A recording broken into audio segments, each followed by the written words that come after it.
This clip is brought to you by SaveWithConrad.com.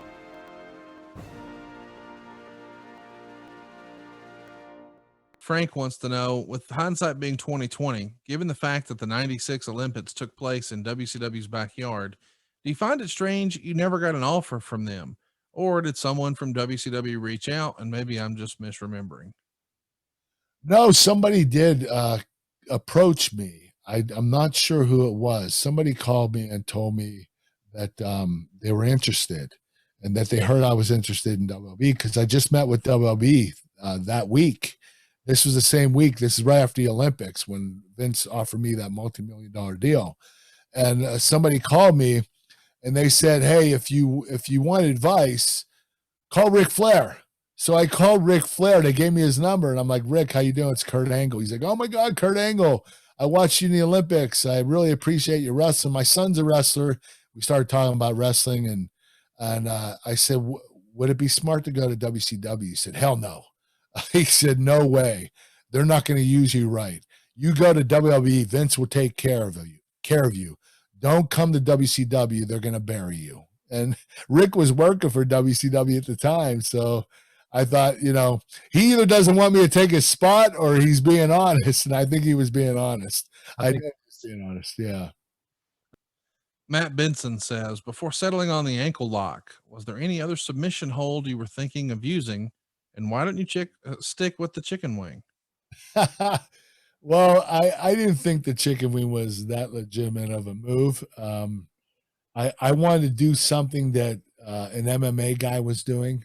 And, Ken Shamrock started the ankle lock, and I thought it was a great idea. And, Ken ran with it and did really well. So when he left, I decided to take it up for myself. And, Ken gave me his blessing, and I continued to use it. And I absolutely loved it. I was able to come with different submission trade-offs from one submission to another with Benoit and with Undertaker and with different opponents, AJ Styles, Daniel Bryan. I actually didn't wrestle Daniel Bryan. I'm just thinking of his submission move.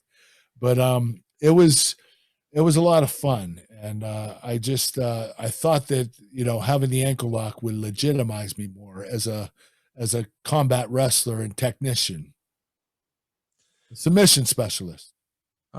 Jeremy Israel says, what do you think Gable Stevenson's upside is if he decides to pursue a career as a pro wrestler? I think he's going to be a big star. Look at his look. If he adapts to pro wrestling and picks it up like Brock Lesnar, he's going to be exactly like Brock Lesnar. So I think he needs to take the chance, whether he goes to MMA or WWE, one or the other, but he's got to do one of them. I think that he is a future star regardless what he does. He's got a great look to him. Great athlete. Here's one from Eric. He says, you mentioned the agent who tore up your first WWE contract and offer. Did you ever talk to him later once you became a big star and made a lot of money? And did he concede that avoiding WWE was a mistake? He never conceded that, but he asked me if I was happy, and I told him I was. He retired from being an agent by the time I signed with WWE. So I did run into him, and he just asked if I was happy. I didn't rub it in his face or anything. I didn't want to tell him, hey, you're an idiot. You made a mistake. I should have signed with WWE in 1996. But I don't know how things would have been. My neck wasn't completely 100% healed when WWE approached me. So I'm not sure if going in 1996 would have been the right decision, even though I had neck issues later on, years later.